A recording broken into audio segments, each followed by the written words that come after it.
All right, welcome back to the Zach Clark Show. I am excited for today's conversation. We have Jeff Halevy with us today. I got it right? Halevy? You did. Okay, good.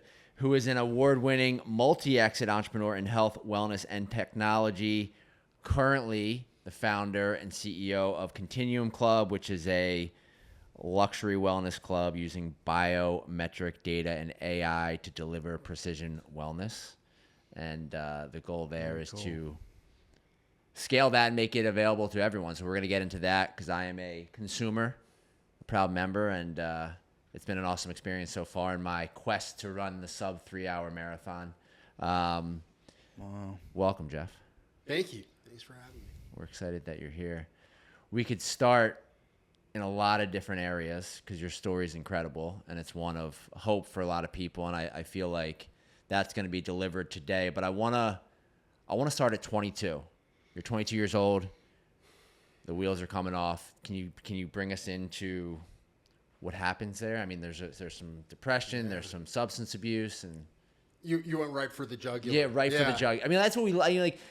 Otherwise, we do some of the cushy stuff, and we might not get to it. So Well, I would say if there was, if you had to pick a particular time that was the absolute lowest of the low for me, is 22 years old. To give you a little bit of history of what led up to that point.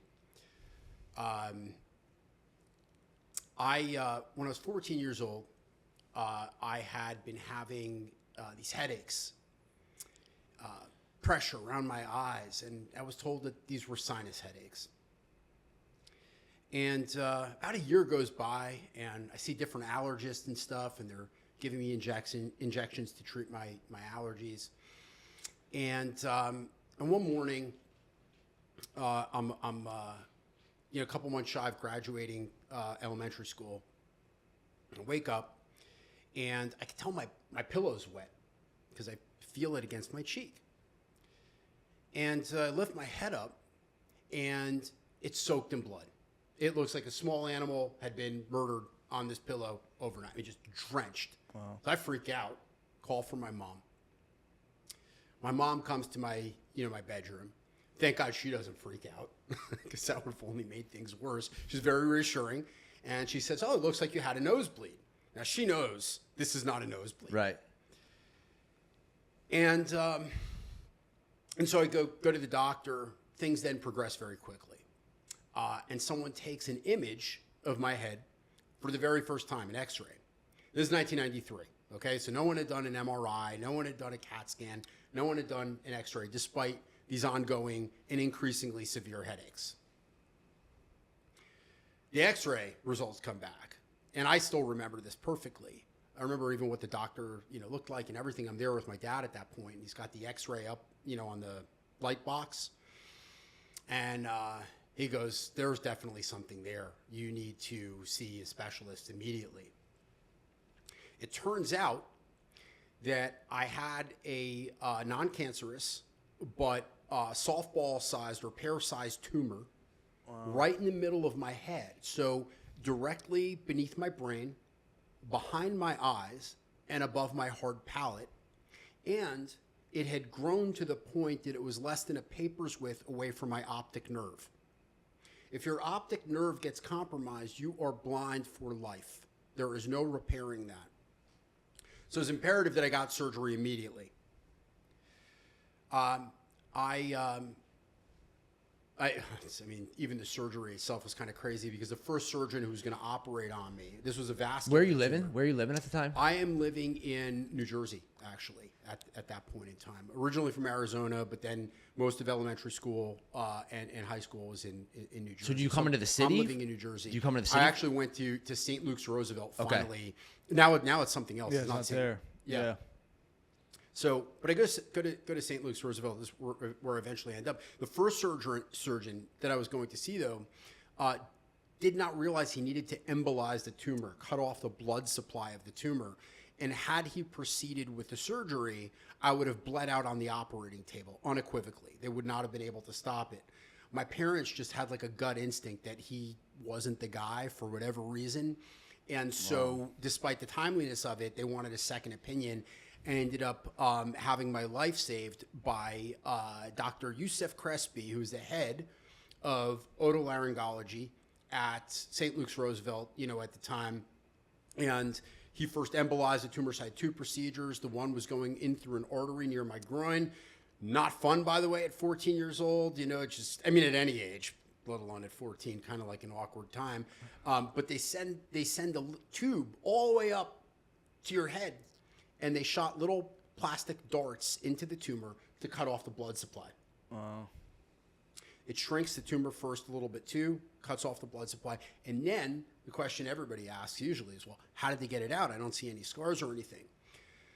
It was entirely extracted through my hard palate, meaning that they opened my mouth up as wide as it could possibly go, completely opened up the roof of my mouth, pulled it down, and then were able to access the inside of my skull and extract the tumor that way. There was a very good risk that I would be disfigured. That was the exact terminology used. And I remember sitting in the doctor's office with my parents because they would have had to basically saw my lower jaw down the middle or something like that. And I remember that really registering with me, where they have to disclose risk. And one of those things was, so I didn't know how I was going to come out. I didn't know if I was going to come out, number one, and I didn't know how I was going to come out, number two. Surgery was successful, but I wake up having no clue what's going on. It was an 11-hour surgery, okay?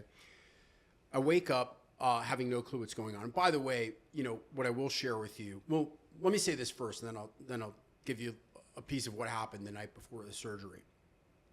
I wake up, and I'm not celebrating. It's not like I'm alive. I'm disoriented. I am terrified. I have a ton of pressure inside my head, and I don't know why. I can see tubes are sticking out of me, but I'm still under the anesthetic. And, I try to grab them because I just, sort of freak out. And then I'm in and out, for hours, in and out of consciousness. And that pressure inside my head, are these things that are basically supporting the internal structure of like my sinus cavity, all the areas that they had gone up into. Anyway, it takes several months for me to recover. At first, even once I'm recovered, can't eat, can barely swallow an ice cube, by the way, at first. But can't eat, can't speak.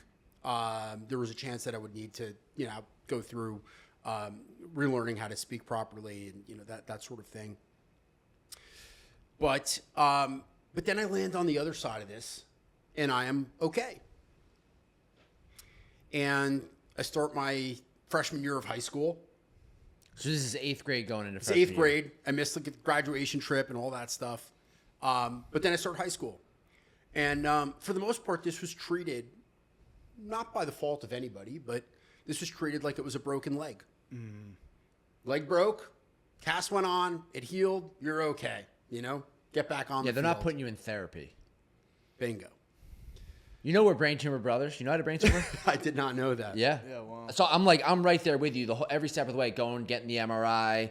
Oh, you got to get to the hospital. Oh, you got to get this thing cut out of your head. Oh, you're waking up, and all of a sudden it's people around you are excited. Like, I'm not excited. I'm actually really sad because I don't know what the hell is next. Yeah.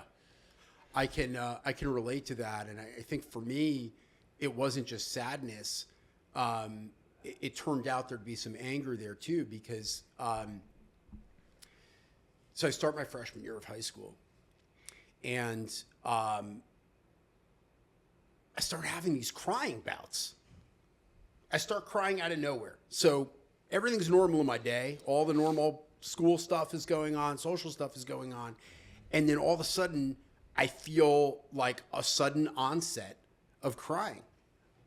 I am not sad about anything. I'm not thinking about anything. There's nothing that's really triggering it.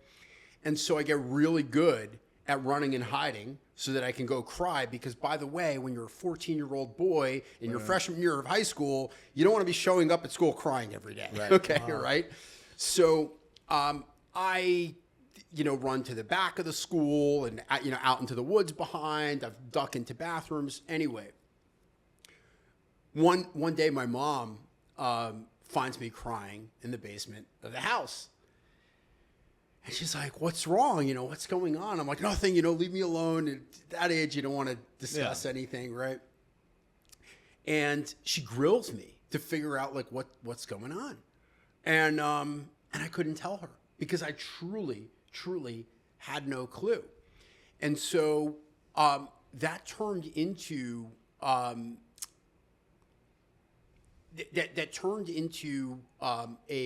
way of relating to life that was drastically different than how I experienced life before. So I went from, let's just say for lack of a better term, being one of like the good kids to being one of like the bad kids. I wasn't showing up to school and punching someone in the face. I didn't want to listen. I mean, part of this is also, being a teenager and that sort of thing, but I didn't want to listen to any authority. I became very angry. So the way I felt at the time, You just felt very isolated, very alone. Isolated, but also I felt maybe isolated and betrayed in a way that wouldn't be obvious because everybody was saying, thank God you're okay. Mm-hmm. Thank God you're okay. And in my mind... It's the same shit they said to me. Well, tell me if you relate to this. In my mind, I don't know how old you were at the time. I was 23. Still on the younger side. And I remember thinking to myself, thank God. Fuck God. Fuck God. I didn't ask for this in the first place. What do you do?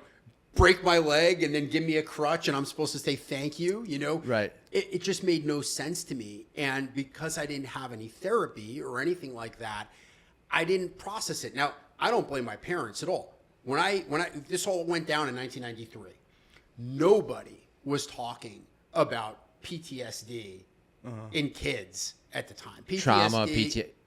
No one was. But this is my whole thing, behavioral health care.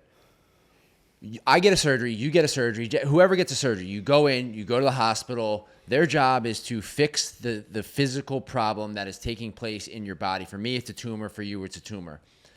They're putting me on narcotic painkillers, and I have no idea how good these things are going to make me feel. Mm-hmm. And then there is no one that's there to say, hey, you just went through like a really big life experience. Do you want to talk about it? So you're shoved back out into the world with a bottle of pills to basically mask my feelings and my pain, and I have no one to talk to about it, so I bite down on my mouthpiece harder because I figure that's what I'm supposed to do.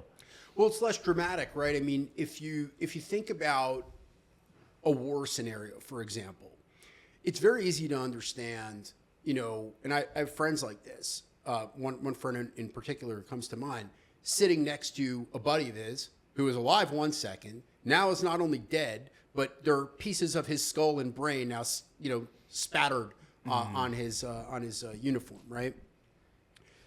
We can understand how traumatizing that is.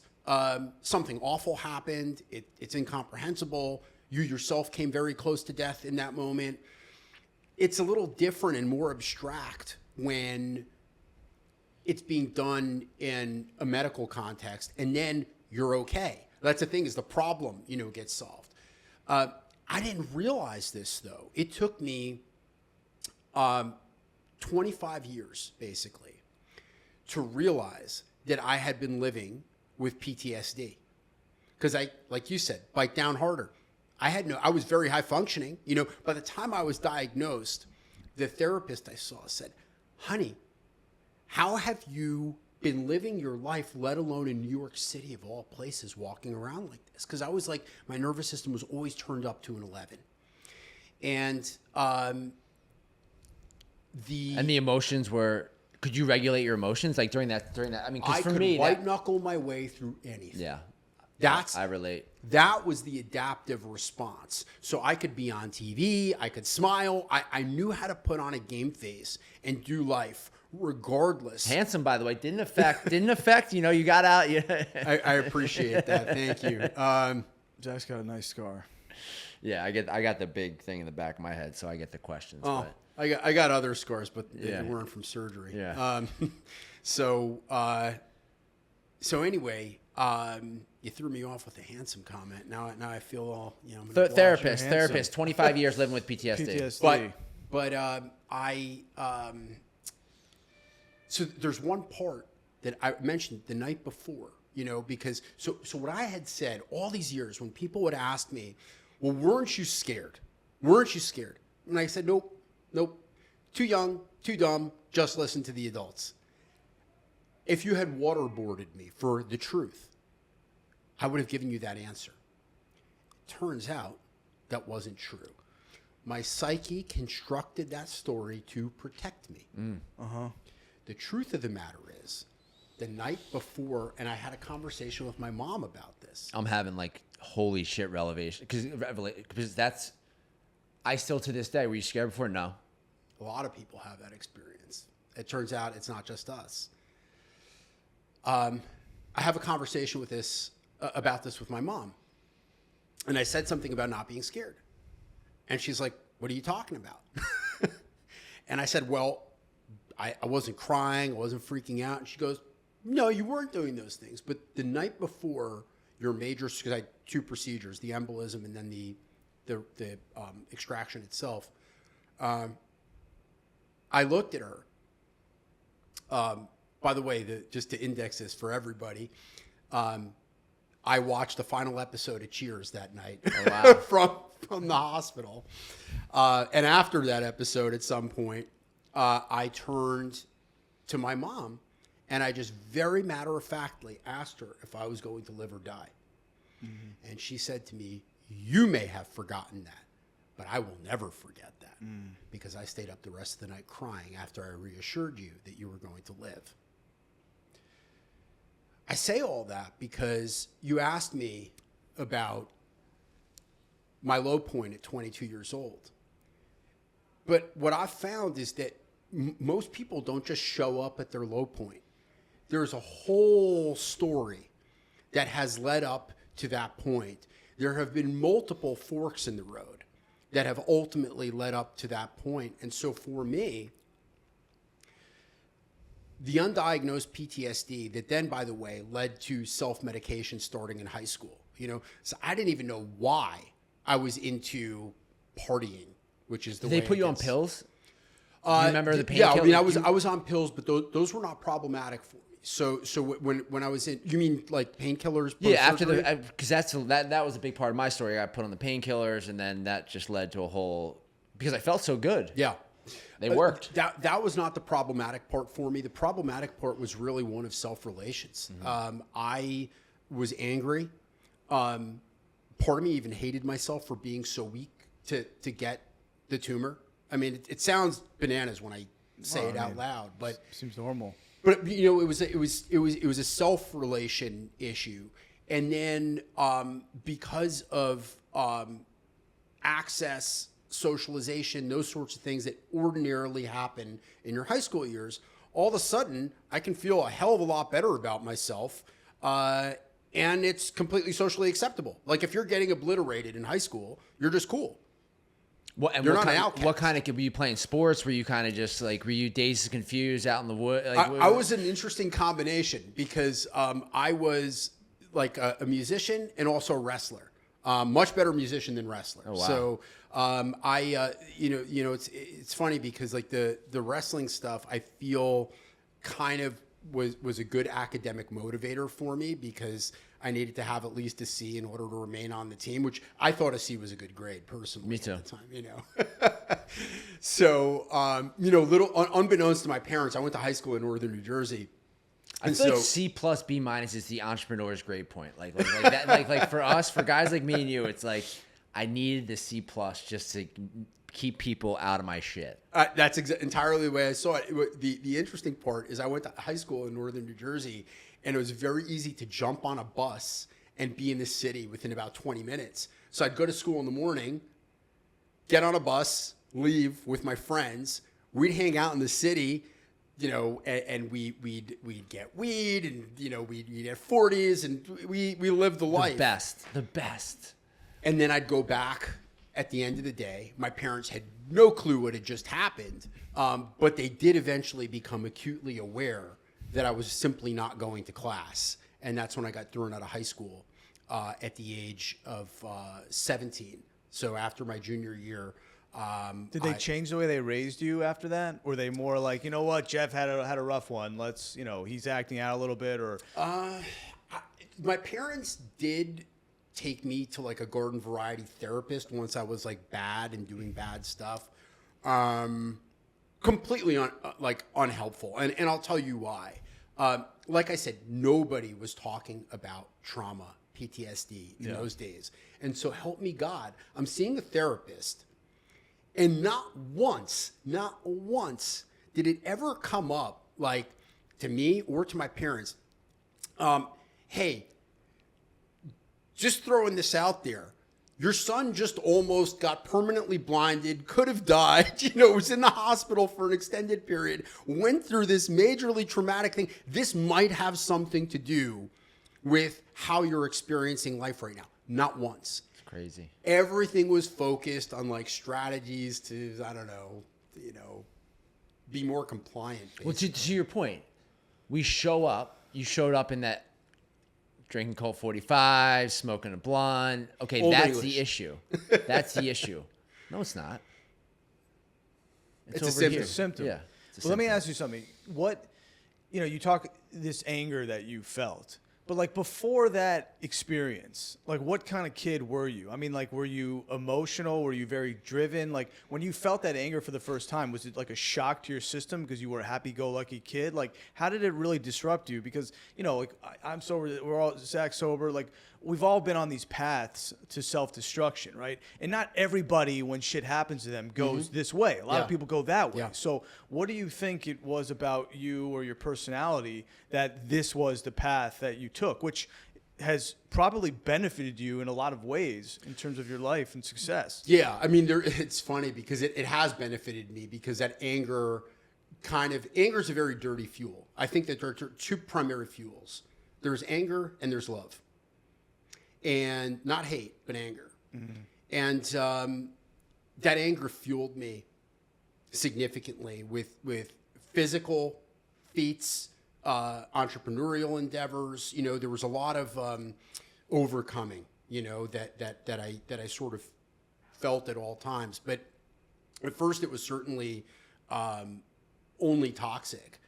And I think that there was still anger for me, experiences even prior to the tumor. I mean, the school, again, no fault of my parents whatsoever, but they sent me to a private school and that they could barely afford. And we're on like financial aid and, whatever it is. And I'm getting teased on a regular basis, bullied in this school because I do not fit in. Mm-hmm. I don't know if you remember like the starter jackets. Oh, yeah. Okay. Of course. Go Birds. So you had to have one of the, I wanted a giant starter jacket. Okay. So All right. not one you would have been caught wearing. Right, no. But I wanted a giant starter jacket. And all the kids had starter jackets. This was like starter jackets, Reebok pumps, Michael Jordan, or I'm sorry, the Nike Air, the Air Jordans. Air Jordan. Anyway, so I sound like such an old man when I say that now. I'm like, what do you call those? But all that stuff is coming back. Like, it's all coming back. The kids these days, all they want is a starter jacket. Go figure. Yeah, they love the 90s. Is that true? Yeah. Oh, yeah. That's crazy. Yeah. are The starter That's jacket's crazy. back. Unreal. Well, anyway, my dad takes me to Burlington Coat Factory and proceeds to get me like a starter jacket ripoff. Like a knockoff. Okay. And I show up at school with this thing and I just get ragged on nonstop for like the entire winter, which I think I was in 4th or 5th grade at the time. I think 5th grade. Winter's an eternity. One school year when you're a kid is like 5 years. Yes. It's like dog years, right? Yeah. So it was pretty bad. So I had a lot of those experiences, kind of being left out, teased, but I wasn't angry at all as a kid. I hated myself. And I felt very ashamed and embarrassed. I knew that our house was not as nice as other kids. Yeah. I heard other kids talk about going on vacation, and I was like, what's that about? I think we've done that twice, but they're regularly going skiing and doing all this other cool stuff. Did you have brothers and sisters? But I have a younger sister. Okay. But I had no chip on my shoulder. Like zero. I was okay with it. I internalized all that was pointed at myself. Right. Then finally in high school I got angry, but it wasn't even at other people. My anger was at God. That's how I felt. Like how could you be doing this to me? And then I became very fatalistic. So Grow up religious? Was there a church in the home? No, my parents. So I'm by background Jewish, and my parents wanted me to have, I guess, a sense of my legacy and that sort of thing. We're never Orthodox or religious or anything. So no synagogue, like you're not. Well, I had a bar mitzvah. Okay. I had experiences with it, but it was something that never. It Was your wasn't grandfather something I in the could attach- Holocaust? Yes, my grandfather's a Holocaust survivor. Mine That's too. probably- Yeah. yeah. That was probably that's probably actually my closest tie to any type of Jewish background is really the Holocaust aspect of it, and knowing firsthand from my grandfather what he went through, which in and of itself is just an absolutely remarkable story. Orphaned at the age of 12. And then was in Auschwitz and in Dachau. The Germans keep incredible records, by the way. So we were able to see this transport card that he had that showed where he was being sent to. And then he got liberated on a death march on May 12th, 1945, which I actually have tattooed on my. I got this tattoo, by the way. I'll tell you a funny aside. But anyway, let me close it with my grandfather was an absolutely amazing person. He was the happiest guy you'd ever meet. You could throw a brick at his head and he'd be like, "You're an idiot for doing that." Anyway, and just move on. Nothing bothered him. Nothing. I had never met anybody like that in my life. And I remember thinking, if I were you, I'd be so pissed off. I'd be so angry at the world. And all he did was celebrated life. He was happy to be alive, happy to be here in this moment, happy to wait in a restaurant because they messed something up with the reservation or whatever it was. If we're out as a family, he just never had a problem with anything. And he was also very tough, but he was not a tough guy. He was just tough. There's a big difference between the two, and he just had this presence that was truly remarkable. Now the tattoo, the reason I got this tattoo and another one, which is was his military number, was I wanted constant reminders of that legacy. More as like a moving away from kind of thing. So I shot a TV show. We were talking about it right before we started rolling, but I shot 52 episodes of what's still an internationally syndicated television show called Workout From Within with Jeff Halevy. We fought for the title credits. I'll throw it in there. But it's what you get when you shoot 52 episodes in 5 weeks. But we did our best. And I had a great team. But there was one morning towards the end of production where I freaked out because I was supposed to have a green juice ready every morning before we started shooting, and my green juice wasn't there. And I freaked out on a PA where I was like, basically like, dude, you have one fucking job and you got to be kidding me. And I felt his name's Pete. I won't say his last name. But it's etched in my memory. I'm so embarrassed about how upset I was in that moment. And how old were you then? I was 30-ish. Okay. Yeah. But the thing about your grandfather, and then But I'm sorry, let me just finish that. So I got so upset about myself that I let something so trivial and so stupid upset me and then took it out on somebody else that I was like, I need a permanent fucking reminder, something that will always ground me. And so I decided that would be like, you think you have problems, you have zero problems. So. No, that's where I was going with it. It's like your grandfather, this guy that had been through so much and nothing bothered him. And then I relate to that story. It never feels good when my emotions are unregulated and I lose my shit and I yell at someone or I tell someone that they stink at their job or like whatever it is. It doesn't need to be said that way. And then the hangover and the guilt and the shame and the hate, the self-hatred, like seeps in, and I'm not yelling at that kid. I'm yelling at myself. Do you think that can be learned? You What's know, up? that the sort of having a shift in perspective and then therefore behavior to where, like, because we were talking with your grandfather, which is making me think about, you know, Viktor Frankl's Man's Search for Meaning, right? Like, I could choose to look at this as an opportunity to move forward, or I can, you know, put my feet in the ground and withdraw and become very angry and upset. And, you know, because in your world of fitness, right, where it's easy to see how someone can change outwardly, but like emotional intelligence and self-actualization and really understanding yourself, why you think the way you think and why you behave the way you behave, is that something that can be applied to the world of fitness and also just learned so that people are changing the way they really react? I think it depends. I mean, for me, when you say fitness, I almost think about a very narrow slice of what it means to be healthy.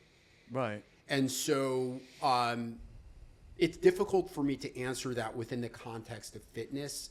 And at this stage in my career, I'm just not focused on the fitness piece. People are calling it wellness. I just think of it as health, you know. But if you want to even like chunk up one level higher, the part that I personally care about most is what I've identified as my purpose and my mission, which is to expand the life force in others, to expand the possibility of life potential. Now, the vehicle of doing that, you know, like right now is Continuum. It is AI we're developing, you know, that integrates all of these different biomarkers and, you know, isn't just focused on exercise. It's focused on sleep, recovery, nutrition, all of the elements that come together. But what I will say is that even when you bring all of these elements together, I'm not so sure about that. Let me rephrase this. It is my belief, and in my experience, what I have found to be very effective for myself is to almost focus on everything from the neck down to take care of what's going on neck up. In other words, trying to tackle the psychological components, the behavioral components, particularly in isolation. So if you think about like traditional models of therapy, where it's like, well, let's just focus on what's going on up here. I particularly don't care for that approach. Not without including all of these other aspects that support the body from the head down or from the neck down. So in my experience, the types of changes that you're speaking about actually happen from the neck up. So to take it back to where this conversation first started, 22, my low point, which I still haven't talked about, but we'll eventually. We got to start somewhere. We got to start somewhere, and it always goes that way. And then, like, we're closing the episode. I'm like, by the way, 22 years old. What the fuck happened? Yeah. I answered like a politician. I talked about everything, but yeah. Right. Yeah. So Well done. But to take it back to that 22 low point, I have been in and out of multiple rehabs. I almost go to prison. I heard that story. Do you want to tell it? You heard the story? I heard you tell that story of when you were out playing basketball and a couple guys. It's not one that I want to aggrandize, you know, in any way. You don't have to, but no. Yeah. But I think it was a fundamental. It was like one of these things where one like we talk about forks in the road, where it was like one bad decision led to another bad decision, led to another bad decision, and ultimately I ended up trying to fight my way past a SWAT team to escape to my freedom, which in my mind at the time, because In of your the house. state- In your house. yeah, in my parents' house. Yeah. I could have easily been shot, and even more easily put behind bars.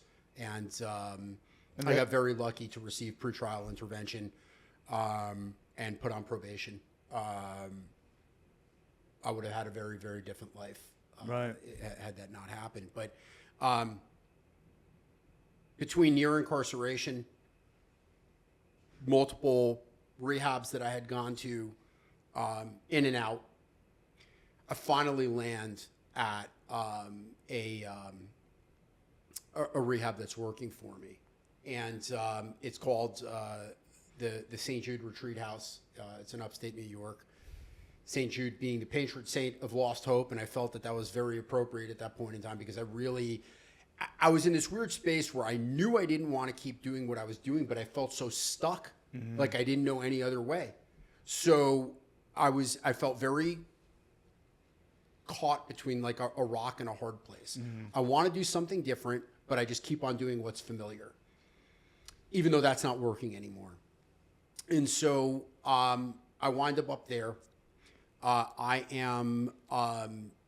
stopped weighing myself, but I'm like 260, 270, not looking like Arnold Schwarzenegger or like Chris Farley. And so, I'm smoking a pack of cigarettes. What did you smoke? Unfiltered Pall Malls. Unfiltered. I always did everything to the extreme, Yeah. I want to smoke a filter cigarette. Yeah. I want to smoke a light cigarette, I want something that toasts my lungs, So completely out of shape. And then to bring it back to what you were asking is on the other side of rehab, what worked for me was focusing on getting my body back. So I really didn't focus, not that I neglected it, but if you 80-20, 80% was getting back in shape, largely catalyzed by my father. My father knew how to get under my skin in the right way, and he knows how to do it in the wrong way too. But in this moment, That's called dad. Exactly. That's called dad. Yeah. So he knew how to get under my skin, and he bet me I couldn't even jog a mile. And I was like, of course I can. He said, well, come do it with me. I'm like, I could do it with a cigarette hanging out of my mouth. And I'm happy I didn't try that way because I'd like to say I made it like 3 minutes. It's probably more like 30 seconds. Hands on knees. It was like the first time I'd exerted myself in God knows how long.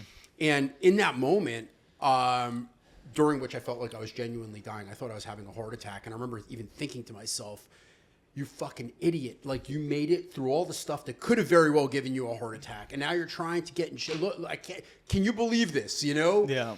And an ambulance ride later, it turned out I was okay. Just Wow. All right. severely overexerted myself. Turns out that after not exercising for years and drinking and drugging and all of this stuff, you probably shouldn't just hop right into A full sprint. Exactly. So, but that created some pain for me, and I realized that I realized I couldn't even jog for a few minutes, and so that worked because that started changing things for me, and then I knew that I didn't feel good about myself, and I wanted to lose weight. And so I started actually, I was like jogging a little bit. I was doing some kickboxing, just hitting pads, and stuff. And then the weight started to come off. And then I started caring more about what I was eating. And, so all of these things. And you're not drinking and drugging? At all. Okay. At all. Although I do have a different approach to sobriety. I mean, this is one of those things where I think sobriety is like religion. I think everybody should do it in a way that benefits them and doesn't hurt others. I'm so happy you're saying that. I mean, I'm so happy you're saying that because, look, I've been very public about the way that I've recovered, and that can be different from the way Jay recovered. That can be different from. The point is, you need something, and for you, it was this idea that I've nearly died several times, and now I'm in an ambulance because I can't run for 30 seconds.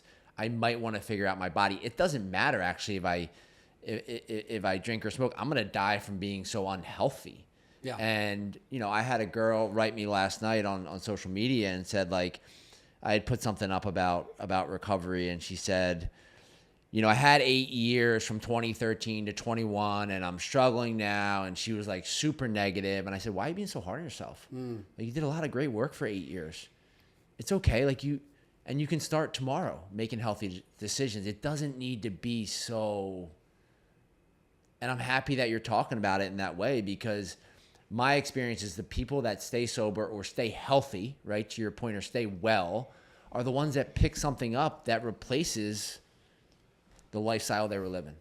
There's a maxim that I live by that is just as applicable to health as it is to investing or entrepreneurship, really success in anything. And that is ordinary things done consistently over time produce extraordinary results. Yep.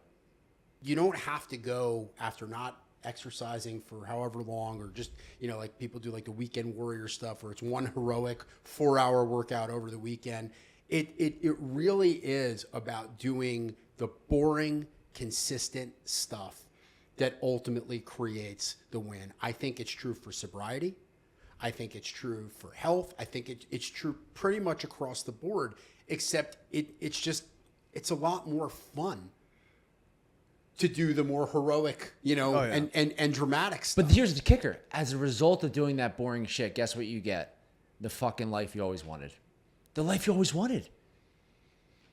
Or sometimes you get the life that you didn't always want, that you then adapt to, Yeah, I don't know if you get the life you always wanted, but I think you build a structure to live life as it comes and to react differently and to have just a much stronger foundation to adapt when life throws its curveballs at you. But what is, so in terms of talking about your idea about sobriety, like what does that look like for you? What does that mean?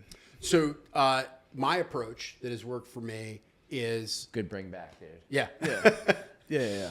The alcohol itself was never a primary issue for me. So for me, alcohol moderation is not a problem. And when I say moderation, there were months I will go without a single drink. It was cocaine. That was the drug that was a primary issue. And then sometimes mixing, pills and alcohol and that sort of thing. I stopped breathing a couple of times because of that. And so for me, the alcohol was never the main issue, but I was terrified of drinking on the other side of rehab, because I really felt if I had so much as like a sip of anything that I could spiral off, into the nether regions. It would lead to it. And so the first time that I consumed alcohol after rehab, I was with my family at a dinner and I had a tiny sip of wine, and it's like almost like I took a sip and I waited. And I was like, am I cool? Is everything going to be okay? How long after rehab was this? This is probably 18 to 24 months. Okay. Yeah. So this is a huge issue you're bringing up, and I'm not suggesting this is right for no, anyone. I know, but because we talk, and someone we had on the podcast recently who loves to smoke weed and is completely sober, abstinent, all of it. His fear is, and I hear this a lot too, is that if I start smoking weed, like the night will come where maybe I'm like, I'll have a beer with that, and then the night will come, I'll have 2 beers, and then all of a sudden I'm around a buddy who's got a pill. I love pill. I'm gonna have a pill, and then I'm shooting dope, And I think like it's confusing, especially when you get sober very young, and now you're in your 30s maybe, where you're like watching the moms and dads have a glass of wine, and you just feel like left out. Like, why can't I just fucking unwind for a minute? And mind fucking yourself about, well, can I? And like I more and more.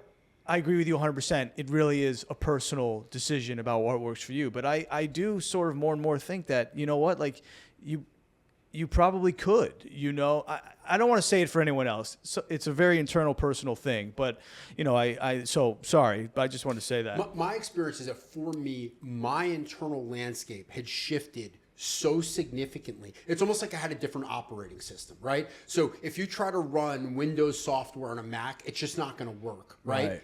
My operating system was now different. So the software almost didn't matter to me, because that's how significantly I had, personally shifted.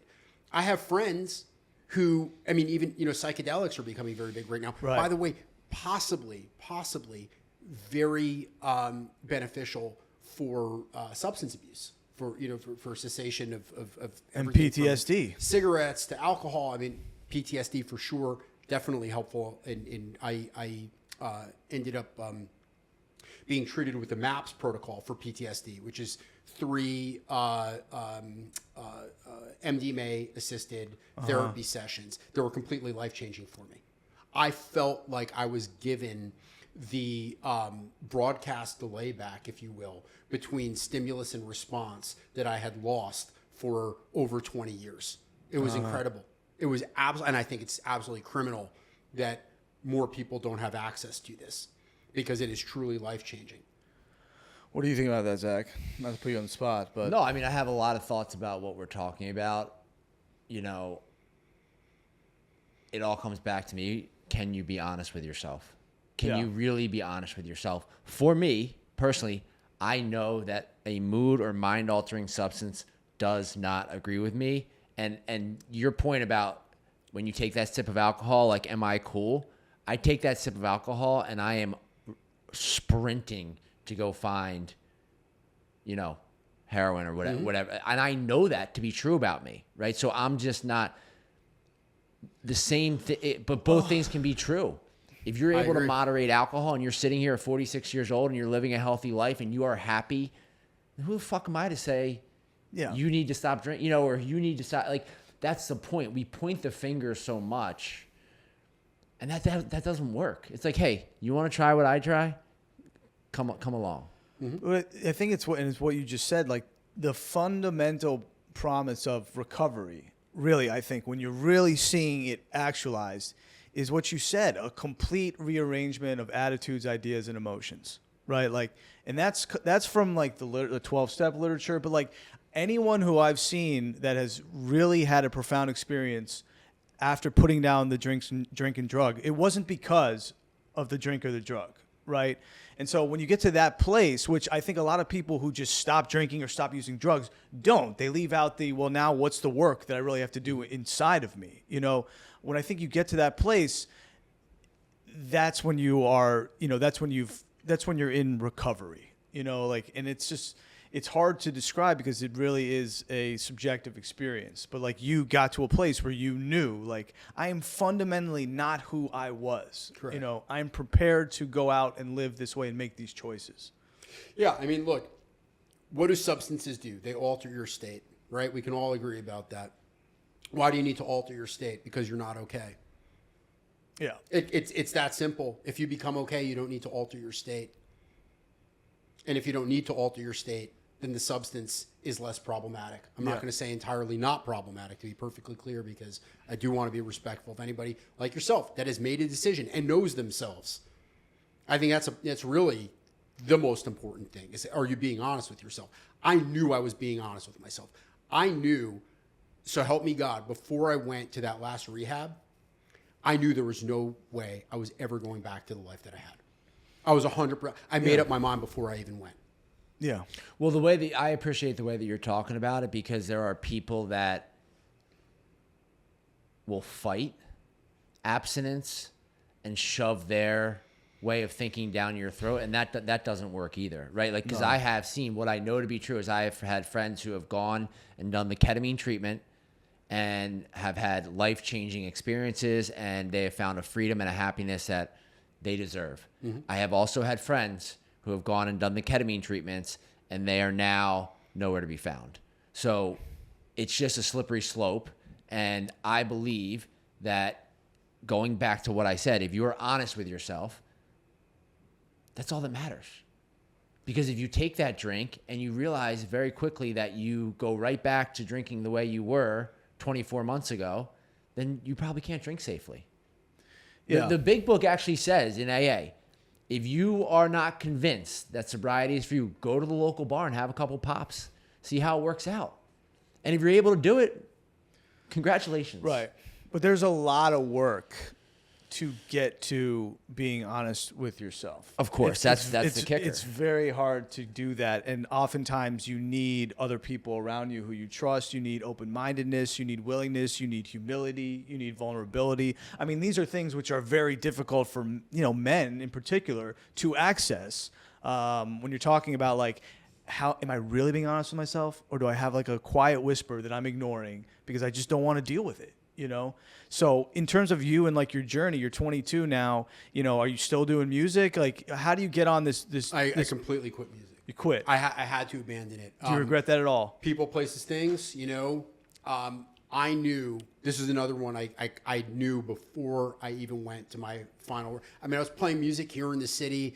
I had some success, which is even worse. You know, if I hadn't had success, it probably would have been, I don't know, a little easier to walk away from. And I was involved in a bunch of different projects and bands and all that stuff, varying, degrees of success. And I knew for a fact, this is where I was honest. I knew for a fact, I jump back in to that circle of friends, I'm going down with them. And that was it. That's what made things crystal clear for me. And it was very, very lonely on the other side because I felt like I had no friends. I had like one or two people, from that time period in my life. So I still had a friend from high school, was living in Colorado. And I mean, I had a few people, but I really didn't have any friends. Yeah. And I was miserable. I mean, on Friday nights, I would take Tylenol PM at 8:00 at night to just knock myself out so that I wouldn't experience the misery of being alone on a Friday night. And this is before social media. You're not even doom scrolling and feeling like this is just real. Yeah, I mean, I don't know which one is worse though either. I just felt, I mean, probably watching other people have a good time is worse, but I was just completely alone. I was completely alone. And, particularly the weekends felt really tough because I knew everybody was out,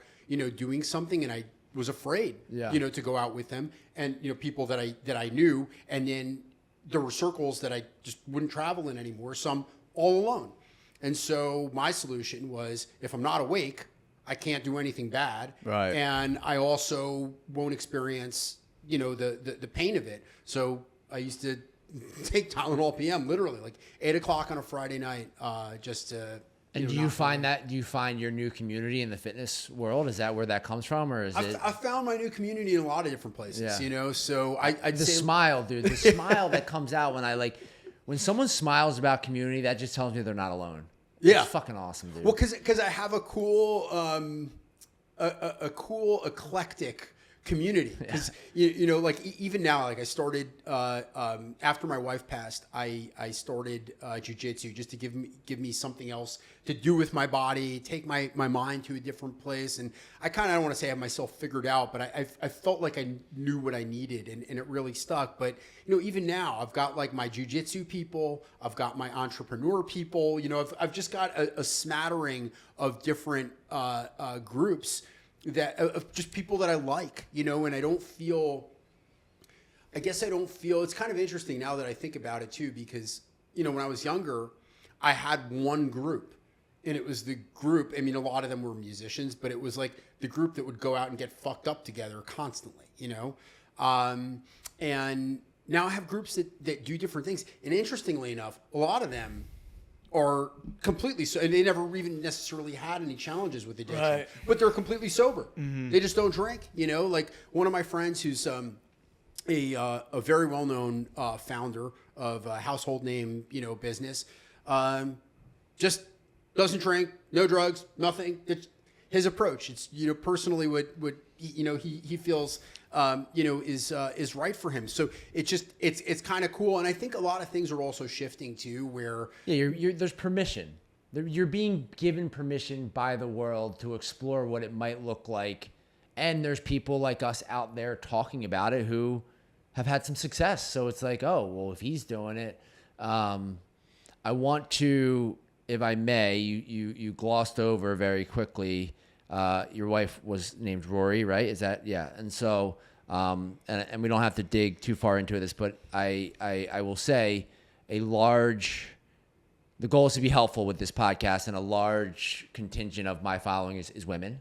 And your wife, went through something after birthing your kids that a lot of women experience. And so to the degree that you're willing to share kind of what happened, and I know it's not the easiest thing to talk about, but it is a part of your story. It still sucks to this day. And it happened almost 3 years ago. And my wife had some underlying mental health challenges, none of which obstructed her career, pathway or anything like that. They were challenging in our relationship, definitely challenging in our relationship, but it did feel like something that with therapy and medication that she had a handle on, and she was very high performing. and eventually got to a position where she was overseeing lifestyle content for one of the world's major publishers. She was a producer, director, at that point by trade. So successful. It was all like video content. Yeah. Successful, beautiful, all of those things. And postpartum really got to her. Really, really got to her. And it started unraveling a lot of our relationship. She and I were both probably making, some bad relationship, decisions overall. And it had a spiraling effect where things it just felt like things were just not moving in the right direction no matter what. And there were things that I knew and things that I didn't know. I knew that she had postpartum depression. I did not know she had postpartum psychosis. That's why HIPAA is a little bit of a double-edged sword. It's great that it protects, our health information, the challenges for family members who, unless someone's an immediate threat to themselves or others, you're not going to find out. And the definition of immediate is kind of in a gray area, And so I really had no indication that taking her life was on her radar. It was there semantically, I was aware of it, and She would say things like, "I don't want to be here," or about a month before she took her life, she told me she wrote a suicide note to me and our kids, who at the time when I lost her, they were super young. My son was 21 months old and my daughter was 7 months old. So they were babies. Wow. And it was a real shock to the system. But she wrote she told me she had written a suicide note. I immediately got in touch with her psychiatrist and her psychologist, flagged it. She had emergency sessions with them. And then I was told, everything's okay. They've talked. Everything's okay. Did you believe that?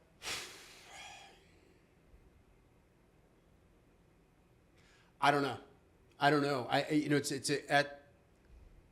It's definitely a thought stimulating, reflection stimulating question. I never thought that she would actually take her life. I knew that she had one prior attempt when she was a teenager that was thwarted by her older brother. So I knew that when she was a teenager that was something that she could have possibly done. I just didn't think that it would happen, especially given the fact that we had kids. For some reason I felt like if all else failed, the kids would be the one thing that would prevent her from actually following through with anything.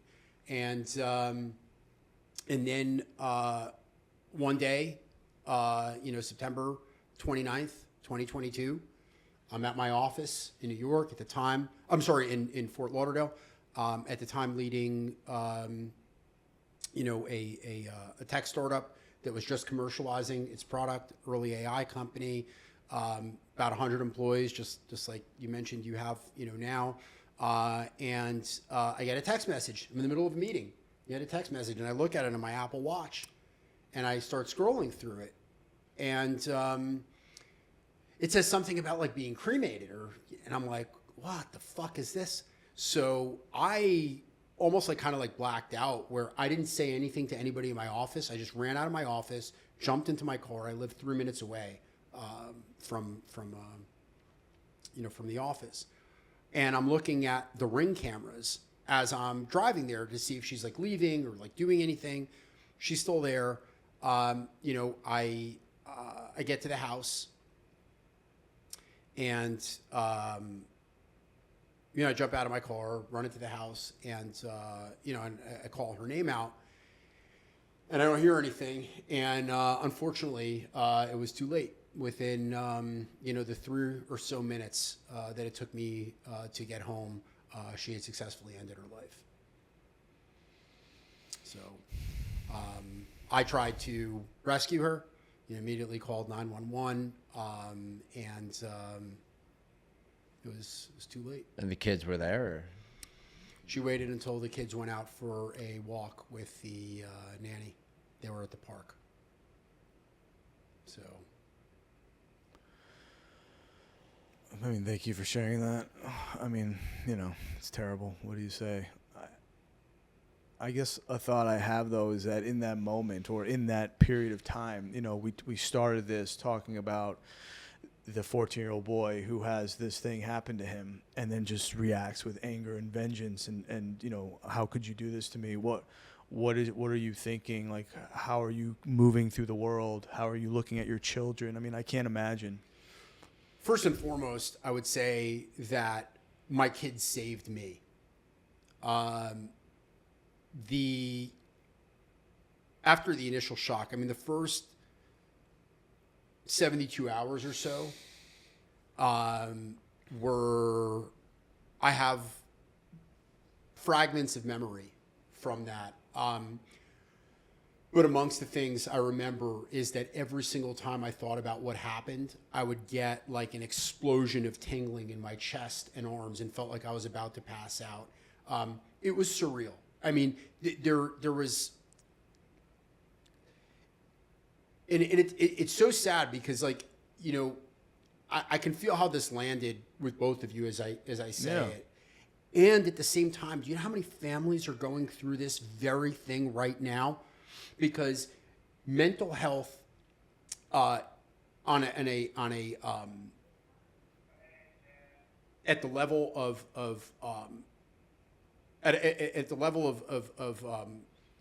our population across all demographics is declining. Suicide rates are increasing. Yeah. And by the way, suicide, we're only counting the successful attempts, for the most part. When someone is slowly drinking themselves to death, that's not counted as suicide. Right. No, So, I'm with you. I mean, and it did land because it doesn't get easy. I've been doing this work for a long time, and I've lost more people than I care to share, and it's just my heart, man. That's all that is. Like, it's landing right here. Yeah. And just the way that you shared so openly about the thing that struck me so hard is like you were so honest about like, hey, it was seeping into our relationship. Like, things weren't great, I would love to come here and tell a different story and say, we had the best relationship ever and everything was perfect. And then all of a sudden this just happened, completely out of nowhere. Part of that's true. This happened completely out of nowhere. I could have never in a million years, you run the play over and over a million times, never saw this happening. Mm-hmm. But we didn't have a great relationship. And we were both struggling our way through it. And I was doing my absolute fucking best to do what I could. Yeah. And that's real. And that's the type of authenticity that our world oftentimes lacks because people feel like they have to be perfect. Or at least pretend like it was something that it wasn't, I love her to this day. Yeah. 100%. I love who she was. I love the way she laughed and made other people laugh. I love the way she was able to capture people's stories and tell them as a producer because she was a true empath. All of those things are true, and it was a really difficult relationship that we probably shouldn't have even been in going back several years prior to her passing. There were a lot of reasons that we probably should have just said, look, we gave this relationship a shot. It's not working. But I don't know whether that's a good thing or a bad thing, but we were both just so dedicated to making the thing work. So the way I like to reflect that's right. Pardon? I think that's right. Can I ask a question? Yeah. Do you blame yourself at all? Yes. The guilt for the first almost year was so hard because I was running through, as many people do who are in my shoes, an alternate reality where they could have solved the problem and something could have been done. And I was even told that in a survivor group, early on of family members who had lost, someone to suicide. And this guy said to me, who lost his teenage daughter, said, dude, I just want to share with you that I tried. I went into detective mode after I lost my daughter, as if I got all the right pieces and knew the things I didn't know, I could have somehow prevented it. And it's an exercise in futility. And I just want you to know that was my experience, because I would hate because he could see where I was, hate for you to go down that rabbit hole and just realize that you're going to go nowhere. Right. And so it took an extensive amount of therapy, self-reflection, going through the cycles over and over too. I mean, I think that's one of the toughest parts that maybe people don't understand about grief, is they try to view it as linear, and it is cyclical. And so we're taught about, what is it, the 7 stages of grief, I think it is, or something. Okay. Yeah. Whatever the stages whatever. are. But the point is that there's some type of linear progression that ultimately leads to acceptance. And what I found is it's not true. The way I view grief, if I have to explain it to somebody, is I view it like a terminal illness. It's always going to be there. You are a chronic condition. It will always be there. You will always have it. There will be some times where there are flare-ups, and you will not be able to do life. You will not be able to work. You will not be able to concentrate. You won't be able to parent, all of those things. And there are other times where you will completely forget that this condition even exists. But it's important to remember that it's still there, because despite the linearity that we wish that it could have, that perfect, tied up in a bow, end cap that we would like it to have, it's just simply not there. And so, I found myself getting to the point of going through this process of guilt, shame, anger, all of these different emotions, metabolizing them, processing, and being like, okay, well, now I'm here, feeling like I'm on the other side of something. I feel like I've metabolized this to some extent, and then all of a sudden it just comes right back like a tidal wave. And I have to go through the whole process all over again. I mean, in a lot of ways, dealing with grief feels like almost Sisyphean, in nature. You feel like you're there, and then all of a sudden you realize you've got the boulder right back at the bottom of the hill, and you've got to push it all the way back up again. Which is why I think very commonly people refer to grief as something that they carry. It's a weight. That's really what it's like.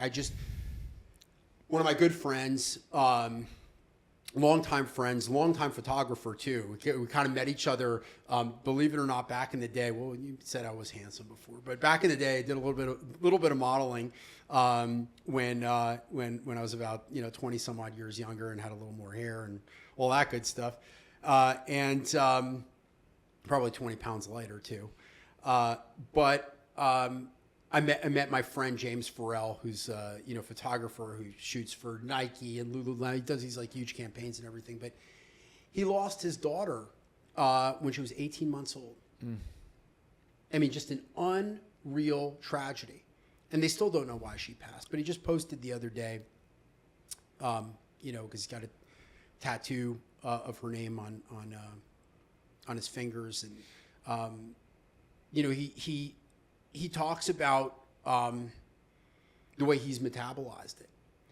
But there isn't a moment, no matter how you metabolize it, no matter how much you're focused on meaning and life, and like in my case, my kids, and I try to package this thing as well. This tragedy, because we all want something to make sense in some way. Going back to like Viktor Frankl, right? Mm-hmm. We want it to get packaged up in some type of greater meaning, so that it almost takes the edge off of the tragedy, right? Because by giving meaning to tragedy, it wasn't just a tragedy. Because if we're left thinking, well, maybe life just sucks, Maybe shit just happens. It's a very bitter pill to swallow. So I've gone, through a lot of those laps myself, kind of being like, well, maybe her tour of duty in life was to bring my children, into the world. And even then, it still hurts because my son will do something funny. He's 4 years old and he'll do something funny. And the first thing I'll think of reflexively before I even, it's like, I guess just as I'm processing, that's funny, or laughing, I think immediately about how much she would have enjoyed it too. Yeah, she didn't get to see this. And I'm sure you see her in them. I definitely do. I mean, particularly my son. My son looks like her, so he is. Both of them are, and this is another one where it's like it all depends on perspective. They're a constant reminder. So what do I want them to be a constant reminder of? Do I want them to be a constant reminder of tragedy, or do I want them to be a constant reminder that when people pass, they never truly disappear when the kids have their DNA, so she's still with me. Yeah, that's beautiful. That's beautiful. I just really value you. I value you sharing the way you did. It's going to help some people for sure. And I know that's not your intention, but it's real, man. I appreciate it. I talk about it only. It's not something I enjoy talking Of course. I mean, I saw like you felt it with us. Like when you glossed over it, you probably had a thought that we were going to come back to it, and that's when we get the way we get because it's sad and it's tragic and it's you wish it on no one. It sucks the air out of the room. Yeah. But the reason that I talk about it is because I know other people are out there suffering in this way and may have endured something similar.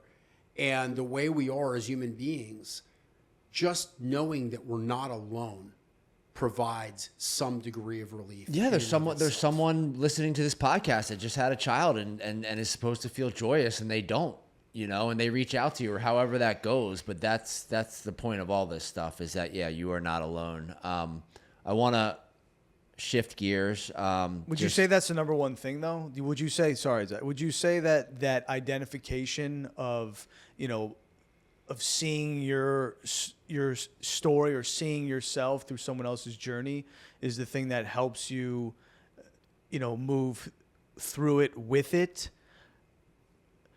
And the other thing too I'm thinking about, and this will segue into where we're going, is that like at 14, at 22, like you're reacting completely different to this kind of situation. So like the person that you had become between 22 to, in your 30s, that you had built through the fitness and wellness, starting companies, being on TV, teaching people how to take better care of themselves. Who's the person that you are that then allowed you then to have this experience and say, I'm not going to bend towards destruction.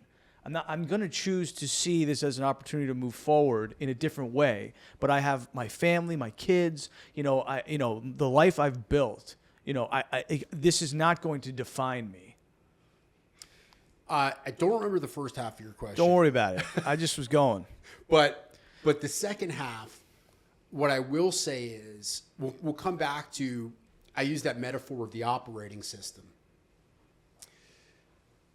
About 6 months, I'd say, after my son was born, I'll actually share a little bit about this because I think this is something else that, since I've now talked to other dads, they've said they felt this too, So I found that sharing, my experiences, it can be beneficial because people don't feel alone or weird or, isolated. And so one of the things that I couldn't understand is I was told that the birth of my son, my firstborn, is going to be life-changing.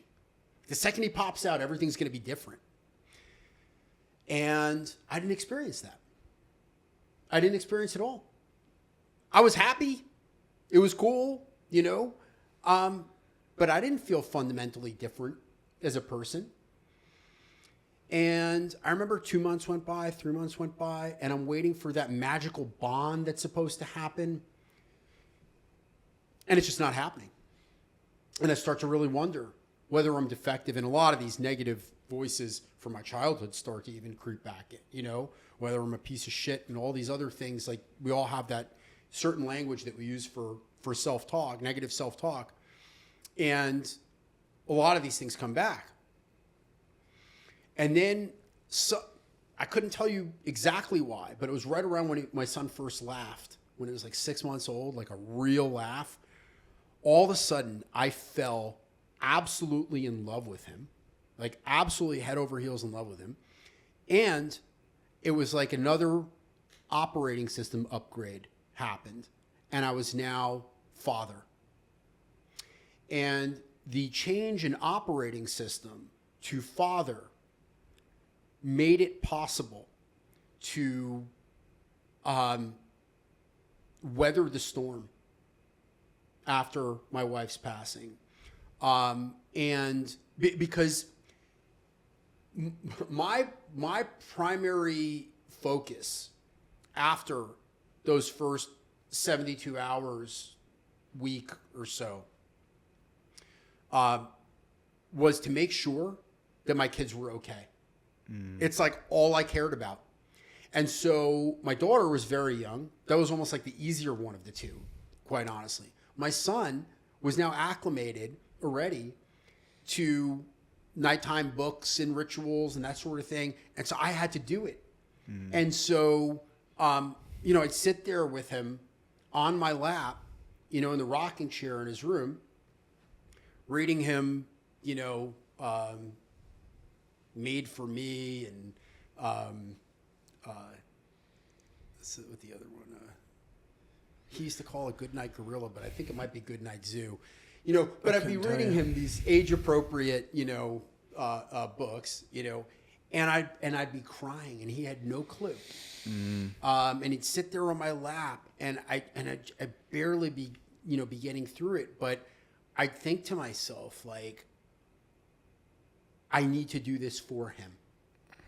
He needs to have this consistency, this normalcy, the love. I cannot remove myself to go fix myself and then come back. I need to be here. And that ended up, really, because you asked, like, well, it wasn't the 14-year-old you, it wasn't the 20, it was a different, you. It was the me that primarily identifies as a father. I'd say if we get into identities, like, who am I? Core identity is father. Above and beyond anything else. And that's what made it entirely possible for me to do it, because that's, what I was anchored to. Yeah. So, Jay, You wanted to switch gears. No, I mean, no. We could talk all day. I mean, like, your story's unbelievable. There's so much hope and inspiration and honesty. I mean, like, I just, selfishly, I'm a fan of you and I'm a fan of your work, and so I want to talk about how this new project is really a culmination of all the things that you've learned in this life. I mean, like, you're uniquely qualified to talk about so many things, right? Because you've experienced it. Well, fortunately, unfortunately. Right. Yeah. The grief, the trauma, the substance abuse, the mental health, the fitness, the wellness. And so Continuum, which is your latest project here in New York City, is a culmination of, the 14-year-old kid and the 23-year-old kid and the 30-year-old. I mean, there's a whole. Yeah. And the hard work that you've done. So I would just love it if you, because it's very easy for someone to say, oh, like, this fucking luxury, it's another fucking luxury, like, thing, or it's another just for rich people. And speaking to you before, like, I actually know and believe that it's not. I mean, you got to start somewhere, right? You got to build something and then hopefully make it scalable. So I would just love it if you could, talk a little bit about that project and what it means to you and why now. Well, people ask me, like, Continuum, like, oh, how long have you been working on that? And I'm like, 20 some odd years. Okay. Because it is the natural progression and evolution of everything I've been working on. So let me say this, that even I had a hard exit out of another career. My first career was in entertainment, PR, and then entertainment marketing. And I did really well financially, got completely burnt out, and decided I didn't want to do it anymore. And so I decided I was going to become a personal trainer. Don't ask why. At the time, my friends thought I was like bananas because this is not just a good soundbite, but I'd be going from a 7-figure income to $7 an hour minimum wage. That was literally the transition. And there were plenty of times as I first worked at Crunch Wall Street, which is not even, it was right opposite Hanover Square, racking dumbbells and that sort of thing, that I looked at myself in the mirror and I was like, dude, what the fuck did you just do? You know? And so I love that. yeah, it was an interesting transition. And, but anyway, you know, what I first, I knew that I really was passionate about health and exercise. Like I said, changing from the neck down to affect change from the neck up. And I knew I was really passionate about helping other people also. And so that's ultimately what led to, you know what, I'm going to take a crack at this. And I had learned a lot. So I briefly mentioned before that I'd started kickboxing to get back in shape. That kickboxing for fitness turned into amateur competitive kickboxing. And one of that I did throughout my 20s. And one of the first things that I realized was the first rule of fighting, at least in my opinion, wasn't to keep your hands up at all times or protect yourself at all times. It was never get tired. You get tired, you're done.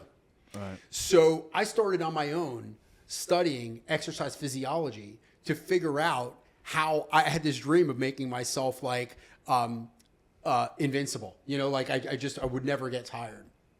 And so I ended up becoming very interested in it as an avocation, you know. And so I start, working and doing this, and then I start getting very lucky. I became a partner in this, very exclusive health club here in New York City. Not all that dissimilar from the club, in terms of clientele or members that we have now.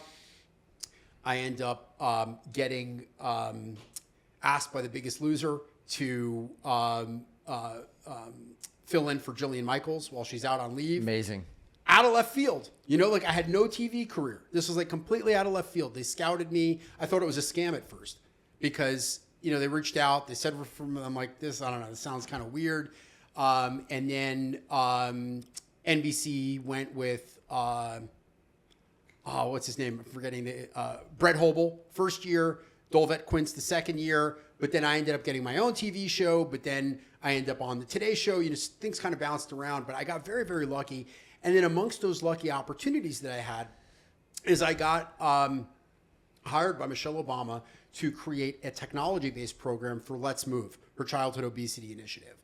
And that initiative was met with varying levels of success, also quite a bit of resistance around school lunches, that sort of thing. I always felt like I had the easy job in that campaign. Because were you working with her? All I was saying, I primarily worked with the vice chair, Cory Booker, who was then the mayor of Newark. So it's not like Michelle Obama and I were hanging out every day. Cory, you get tapped to do something at that level. It's like you're in and like you don't interact at all. You just go run and you do your thing.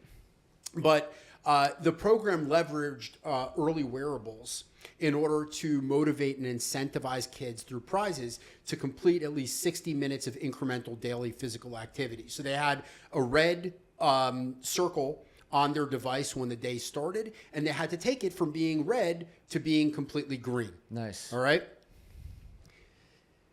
That program ended up becoming quite successful, and it really left a mark. And I had this moment, I think, as every entrepreneur does, every type of dreamer, innovator, whatever it is, where you think something's going to work, but then it doesn't. You're like, shit, this really actually did work, And now you, of course, publicly facing, you've always been confident and everybody, but you have no clue. And so I had this moment of like, oh my God, this thing actually worked. And it really left a mark on me because I was at the time, and again, this is like, when I started this, I think it was like 2009 or 2010. So considerably long time ago. Oura rings certainly didn't exist, right? So we're in a very different, the iPhone was only out for a couple of years. So very, very different landscape technologically. But I thought to myself, the future is at the intersection of health and technology. This is where I want to be. this is a very interesting space, and it can do very interesting things to help people at scale live better and healthier lives. And so that was the first thing that kind of really left a mark and set me on this trajectory. But then I also had a few successful health clubs, here in the city, an AI company that specialized on specifically exercise prescription. And so I had racked up, roughly 20 years figuring out how to bring together the best methods, practices, protocols, et cetera, how to build teams, how to build the technology. And that's effectively what Continuum is. So when you hear that backstory and then you experience Continuum, you go, oh shit, like what else could this guy have possibly done other than this? Just makes so much sense.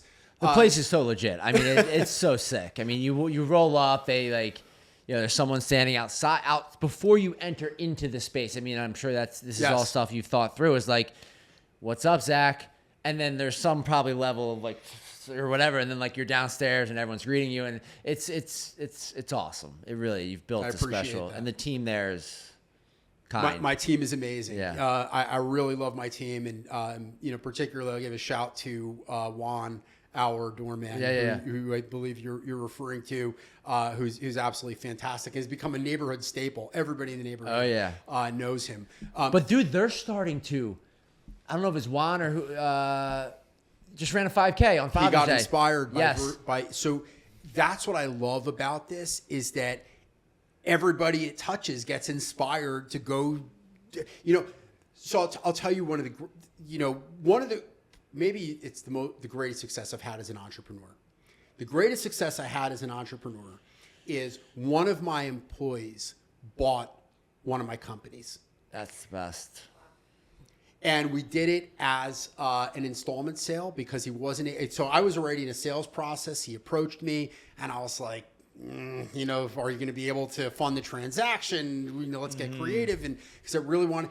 But that was the best thing. So what I love is when I'm able to build something, and whoever touches the nucleus, like I said before, has this opportunity of expanded possibility and life potential. They have an expansion of their life force. And now he's going on. Not only, by the way, did that business, because it was a boutique gym on the Upper East Side, not only did it survive COVID, but it actually grew, and they moved into a much larger location. Nice. Wow. So I love seeing that happen. Were you always technologically minded? I've always been a closet nerd. So, what I'd say is that a lot of people make assumptions about me based on my physical appearance, which I'm acutely aware of. But I'd actually say that probably a lot of the way that I look at this point is just armor that I built up over the years because I was scared. Yep. And so the way I must come across, especially before someone's spoken to me. But on the inside, I'm really very different. To answer your question, I am endlessly curious. Since I was a little kid, I'm that way. And so it really doesn't even matter what the subject matter is. Like my last company was an AI company that I started in 2018. The focal point in the beginning was to create, because it incorporated computer vision for real-time human kinematics. So a camera, so the same way autonomous vehicles drive, they're able to see the world around them and make decisions. We built software and a camera that was able to see the world around it, but specifically your body, and understand what you were doing in real time and prescribe an exercise regimen around that. The biggest constraint at that point in time was the computer vision model. I don't know if you remember the Kinect from Xbox, Microsoft, okay? So that was the best model at the time for real-time human kinematics. Without wearing sensors, like you just stand in front of a camera, it sees you, it understands what you're doing, right? I knew nothing about computer vision and AI. A little bit of self-study just to basically understand how this stuff works. And I decided to start this company. And of course got laughed out of a lot of rooms for that reason. But that tends to be the way that I do things, where I like to take a big, Barbara Corcoran, I said something along these lines, like take a big bite and then chew it. You know, I just go, well, I'm going to go do this thing, and I tell other people I'm doing it, so then I have no choice other than to accomplish it. And so I went and I did this thing. And so the technology piece, I only got to the point where I understood the problem fundamentally really well. So like with computer vision, it's all of these computer vision systems saw things on an XY axis and inferred the Z coordinate. So for me, in my highly reductive reasoning, I was like, all we need to do is figure out how to ascertain the Z coordinate. By the way, Microsoft couldn't do it. But for some reason, I was like, oh, no problem. We just figure out how to, it's just linear algebra. Anybody can do it. Right. So a lot of my technological endeavors came about by wanting to solve a problem and then backfilling to understand the technology itself. Mm-hmm. But probably more importantly than anything else, like with anything else you do, it's not what, it's not how, it's who. It's with whom you're doing it. And so I had an amazing team, an amazing co-founder, and we were able to, to solve the problem. But the technology piece for me was just always, even with what I'm doing at Continuum, the reason that technology is so fundamental to what we're doing, and we're building an AI model and data model not too dissimilar from my last company, is because it is impossible to really do what we're doing at scale, which is to integrate all aspects of wellness or health or whatever you want to call it, everything that happens before the doctor's office. Mm-hmm. We are able to integrate into a model that makes the practice of wellness as precise and intentional as the practice of medicine, sleep, nutrition, recovery, exercise, all of those elements together. Clinical and non-clinical. So we're looking at physical therapy, but we're also looking at training, but really brings in this entire experience into one neat package, a precision wellness program that adapts in real time based on your real-time physiology. So the way we do that, as Zach knows, is a combination of biometric data like blood work and DEXA and VO2, but also leveraging wearables for the real-time component. So I'm a bad student. I don't have my wearable on. I was going to say, I noticed you're not wearing your Oura Do ring. you get an Oura ring when you? Yeah, when you sign up. So wait, but have you done your markers? Have you been onboarded? I've been onboarded. And we were talking about this before, and I appreciated kind of doing boring things over and over and over again. Like I got to wear the thing and do the thing and show up and schedule the appointments and do it. So like for me as a student, like I signed up with a very specific goal that I want to run a marathon in under 3 hours.